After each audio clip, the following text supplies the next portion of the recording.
Hi, welcome to Season 4 of the Aced It podcast, where we translate science into sense. So you can learn about research in the justice and health fields without having to access or read a lengthy journal article or report. I'm Danielle Rudes, your host, coming to you from Sam Houston State University in Texas, and I'll do most of the work for you. All you have to do is listen. Aced It is a cool and super helpful product brought to you by the Center for Advancing Correctional Excellence, ACE, at George Mason University in Virginia. For more information, check out our website, JCOIN-CTC.org. Now, let's get started. It's no longer news that one of the major barriers to treatment of substance use disorder is stigma.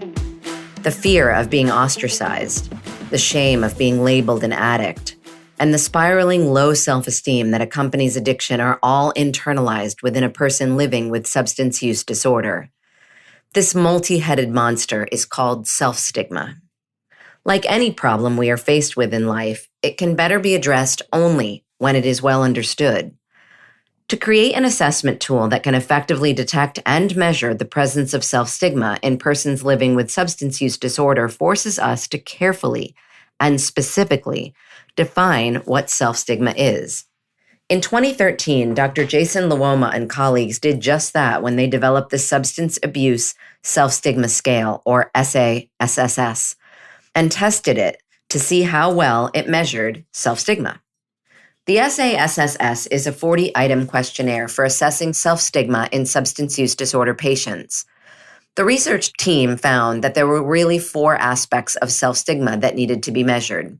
The first was feelings of worthlessness. The second was fear of being judged, rejected, and unwelcomed as a normal and reputed person in society. The third was stigma avoidance, or people's attempts to avoid, control, or eliminate feelings of stigma. And the fourth was disengagement from values. Taken together, these 4 aspects could help determine the degree to which a person is experiencing self-stigma. Each question on the assessment is rated on a 5-scale Likert scale, with a higher score representing higher level of self-stigma. Just to refresh our memory, a Likert type is a rating scale used to capture responses to questions in a survey or a questionnaire. Although scholars have begun the daunting task of developing an instrument to measure self-stigma, often these instruments need to be adapted for different populations. They need to consider the peculiarity of a particular culture, as well as a population's limited knowledge and use of the English language. Dr. Coralie Perez-Pedrogo and colleagues wanted to know how effective the SASSS was in capturing self-stigma among Latinos with substance use disorder. The investigators set out to understand how persons living with substance use disorder in this population mentally process feelings of guilt, rejection, devaluation, and negative stereotypes, and how all of these might impact failure to seek and retain treatment for their condition. More specifically, they wanted to adapt the SASSS for a Spanish-speaking Puerto Rican population and test the scale's reliability in measuring self-stigma among this group. To investigate, the authors put the instrument through a cultural adaptation process and then recruited 412 people with substance use disorder, or SUD, in Puerto Rico to test it out. About 3/4 of participants came from a correctional facility, and about 1/4 came from a community-based treatment program. A subset of the participants also had HIV. This is important because they used this subset of folks in one of their tests. Okay. So, what did they do to the SASS to culturally adapt it? First, they hired an independent professional translator to translate the instrument into Spanish. Then, they convened an expert bilingual committee comprised of experienced researchers with social sciences backgrounds and clinical expertise to review the translation. Next, they explored how the target audience interpreted the questions on this translated version by convening a focus group of people with similar characteristics to the population of interest. Then, they used the focus group findings to facilitate a discussion among the expert bilingual committee to accept changes to the translated instrument. Finally, they had the instrument translated again by a professional translator, which they then sent for final review to the bilingual committee. Once the instrument was adapted, it was ready to be tested. When you want to know if an instrument can properly measure the thing you want to measure, there are several tests that you would run. You would compare the results to a similar construct to make sure there is a positive correlation. In other words, you'd want to know that the people answering the questions on your assessment and another assessment do so similarly. You also want to make sure that people answer your assessment questions differently than they do questions related to concepts considered opposite to what you're trying to measure. These two tests are called convergent and divergent validity. But before you do that, you do what's called a confirmatory factor analysis. The original SASSS developers found 4 factors related to self-stigma, and the assessment asks several questions related to each factor.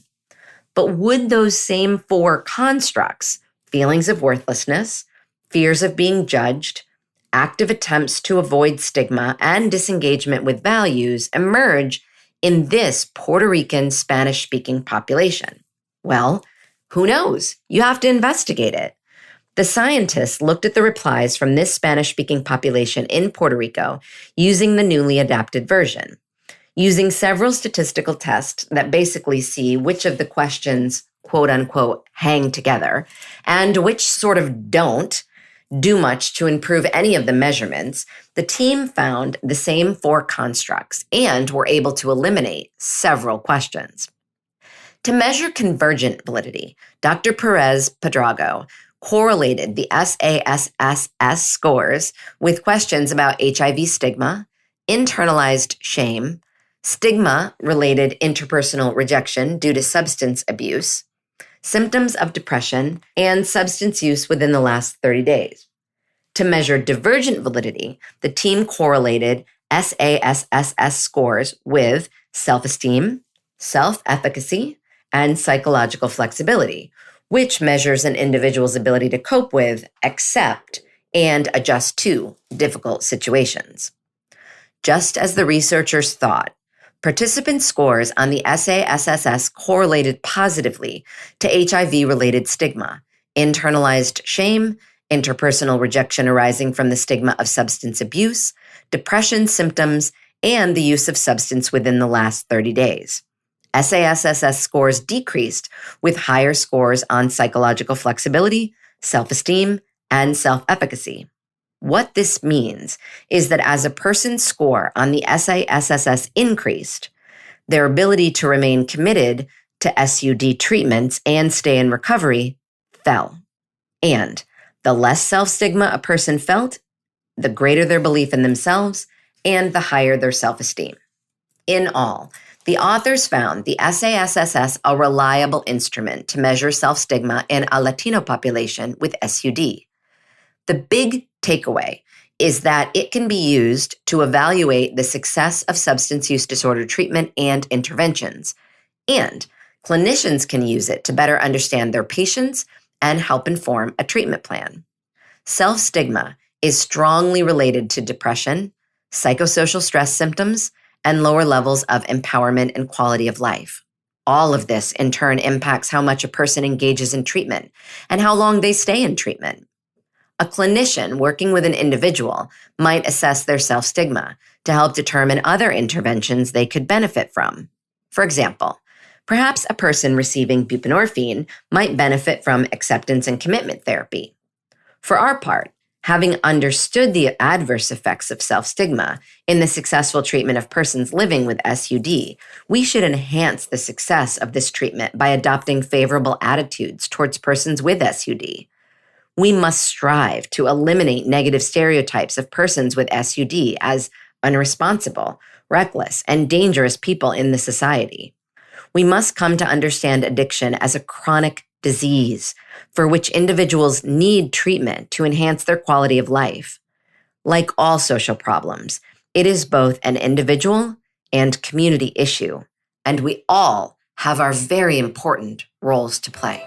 That wraps another episode of the ACED IT podcast. We thank you for listening to ACED IT, where we translate science into sense. Also, remember you can find one-page summary overviews written in plain language and short knowledge bursts, which are 30-second overviews for all the research we cover on this podcast on our website, www.gmuace.org. Our conveniently packaged research summaries may help you remember what you heard here, and they will help you translate this research to your staff, friends, students, or colleagues. ACEDIT is part of the NIDA-funded Justice Community Opioid Innovation Network, or JCOIN, through the Coordination and Translation Center, CTC, housed at the Center for Advancing Correctional Excellence, ACE, at George Mason University. Tune in again for more science and more sense with ACEDIT.